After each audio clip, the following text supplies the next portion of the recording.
जय श्री राम। मैं आपका अपना भाई नरेश पाठक और मैं आपको कुछ बातें बताना चाहता हूँ।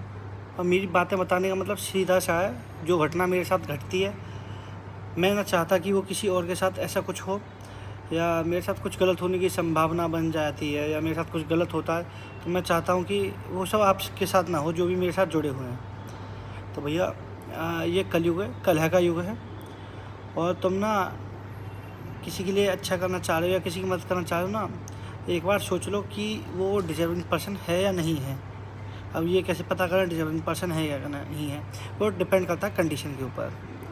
कंडीशन जैसे मैं किसी और की छोड़ो, मैं अपनी ही ऊपर की बता रहा हूँ जो मेरे साथ में बीती है 2 से 3 दिन पहले।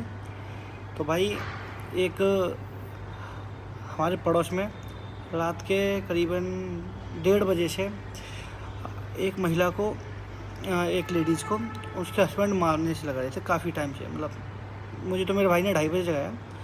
अब मेरे भाई की वही गांव वाली जो हेल्पिंग नेचर है, वो स्वभाव है हमारा कि भैया कोई तकलीफ़ में है या चीख के बुला रहा तो पहुंच जाना चाहिए, क्योंकि हमारे घर वालों ने सिखाया है, हमारे संस्कार जो भी हैं, आप कुछ भी मान सकते हैं, जो हमारी पॉलिसी है कि हाँ, बात लड़की या लड़के की नहीं है। अगर कोई मुसीबत में है और हमें बुला रहा है तो हम रोक नहीं पाते हैं खुद को। लेकिन टाइम और कंडीशन कुछ ऐसी कि 1:30 बजे की समथिंग की बात है ये। मैं तभी 1 बजे करीब सोया था, मतलब थोड़ा लेट हो गया था। एकदम भाई ने मुझे गहरी नींद से जगाया, तो मैंने बोला भाई क्या बात है, क्या भाई नीचे चल, वो कोई अपनी मतलब लेडीज है, माला पता ना आवाज़ आ रही है चीखने की, बचाओ बचाओ करके ऐसे करके भाई, क्योंकि एकदम जगने के बाद ना थोड़ा आदमी का माइंड ऐसे ही रहे। तो मैंने बोला भाई बात क्या है, बात तो पता होनी चाहिए, हम बीच में कैसे पढ़ सकते हैं किसी के। तो भाई 2 मिनट रुको, पहले सुनते हैं क्या सीन है, उसके बाद में हम नीचे चलते हैं। तो भाई ने ना हमें सुनने ना दिया, भाई मुझे खींच के ले गया। भाई ने बोला करने का तो मतलब करने का, सीधी सी पॉलिसी है, अब भाई जो बोल देगा वो करने का है, बस बात मेरा सिंपल सा लॉजिक है। हम नीचे पहुँचे, नीचे पहुँचने के बाद में भाई हमने सुना गेट पे जाके उसके भाई ने, तब तक मेरे भाई ने उसको बोले ओ क्या नाटक कर रहा है, ऐसे मतलब चीख के बोला उसने, बड़े भाई ने। तो इतने में पता क्या हुआ, उसने हमें देख लिया, लेकिन हमसे उस पर कोई फ़र्क नहीं पड़ा, क्योंकि वो दारू वारू पिया गेट लगा रखा था अपना बाहर वाला। हम घर में तो नहीं कूद सकते क्योंकि चोर थोड़ी हैं हम। और उस दौरान और भी लोग आए, एक एक करके आए घर के आगे, उसके आगे देख के चले गए वापस। मैंने फिर वो मारते समय बोला था कौन आया था तेरे से मिलने, कौन आया था छत पे। मैंने भाई से बोला मैं लौट के चलो उस्ताद, कि भाई बेमतलब में हम ना चाहते हुए उस केस में हम इन्वॉल्व हो जाएं, कि हम वही लड़के हैं या तो जो उनसे मिलने आता है, या उनके पति में जो के दिमाग में जो वहम है वो हम बन जाएंगे कहीं ना कहीं। मैंने बोला कि चलो हम ऐसे हेल्प नहीं कर सकते, और दूसरा तरीका है हमारे पास। और हमने 100 नंबर पे कॉल की। 100 नंबर पे कॉल करने के बाद कुछ टाइम बाद पुलिस वाले भी आ गए। पुलिस वालों ने आवाज़ दी, उनको बुलाया बाहर, उनसे पूछा भाई मारपीट चल रही थी, क्या सीन था। तो वहीं खड़े हुए थे हम दोनों भाई, हमारे सामने की बात है। हम उसने पूछा तो वो नशे के में था, जो भी उसका हस्बैंड था, कौन किसने बुलाया है तुम्हें, एटीट्यूड में नशेड़ी जो बोलते हैं, नशे में बोलते हैं, गाली वाली देके बोला किसने फ़ोन किया है।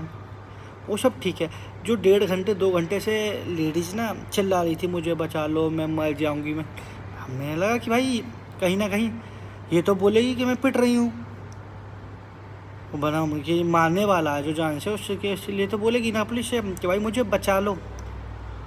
अब मैं और भाई खड़े हुए हैं, दोनों देख रहे हैं आराम से। अब हम देख रहे हैं कि भाई अब बारी आएगी तो फिर हम उसके बाद बोल सकते हैं भाई हमने फ़ोन किया था कि तुम शोरगुल कर रहे थे इसलिए। उसके बाद में पता क्या हुआ, जैसे ही पुलिस वाले ने उसके हस्बैंड से पूछा, 1-2 बार और पूछा कि क्यों कर रहे थे, क्या रीज़न है, क्यों हल्ला काट रहे हो। तो लेडी छूट तो बोलती है मेरा पति मुझे मारे पीटे जान से मार दे, मेरे पर्सनल मैटर में तीसरा पर्सन कोई बोलने वाला होता कौन है। जब ये सुना ना, मैं थोड़ी देर के लिए शॉक्ड हो गया। एक तो नींद से जग के आया, ऊपर से उसका रोना पीटना चीखना चिल्लाना देखा। और उसके बाद जब उसने ये सब बोला ना, मैंने कुछ नहीं किया, मैं ऐसे खड़ा हुआ था। मैंने अपने भाई की तरफ देखा, हाँ और करोगे मदद, मैंने उनसे ये बोला। भाई को सुनाई दिया, किसी और को नहीं सुनाई दिया। वो किसने बोला किसने कॉल किया क्लियर नहीं था उसे, तो उसने सभी के लिए धमकी दी। अपना सिंपल था। अगर उसके बाद वो हमसे कुछ बोलता तो मैं तो सीधा बोलता, भाई हमारे जान तू जान से मार दे, हमें घंटा फ़र्क नहीं पड़ा, लेकिन हमारे कानों में आवाज़ नहीं आनी चाहिए। और उस चीज़ से एक बात तो बहुत अच्छी से समझ में आ गई, मदद उनकी करनी चाहिए जो डिज़र्व करते हैं, प्लस कंडीशन होनी चाहिए। अगर यही कंडीशन ना गाँव की होती ना, उसकी थूत पे ना इतने रपटे पड़ रहे होते जो इतना बोल रहा था कि कन्फ्यूज हो जाता कि बीवी उसने ज़्यादा मारी है या उसने हमसे पिटाई ज़्यादा खाई है। तो भैया सोच समझ के मत करो। अगर कोई कुएं में गिरा ना, यहाँ को भाई राधे राधे जल्दी जाओ, वरना कुएं में कोई और गिर जाएगा तुमसे पहले। तो मदद करनी है करो, अच्छी बात है, लेकिन ऐसे लोगों की करो जो हकीकत में मदद के लिए तुम्हें पुकार रहे हैं, जो तुमसे रिक्वेस्ट कर रहे हैं। ऐसे लोगों की नहीं कि जो भैया तुम्हारी ऐसी कम तैसी मार दे में। और कुछ ना, आज के लिए बस इतना है। जय श्री राम।